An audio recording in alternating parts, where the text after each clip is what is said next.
أبدا أمام أي من التحديات، ولن تكون هناك أي خلافات لا سمح الله إلا نقف أمامها بكل حب ومودة إن شاء الله.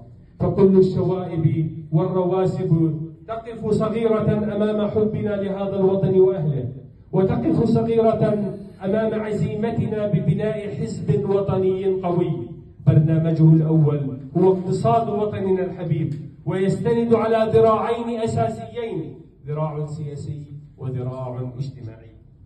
حزب لا يقوم على شخوص ولا زعامات، حزب يستند إلى الفكر والعلم والمعرفة، حزب ديمقراطي بكل ما في الكلمة من معنى.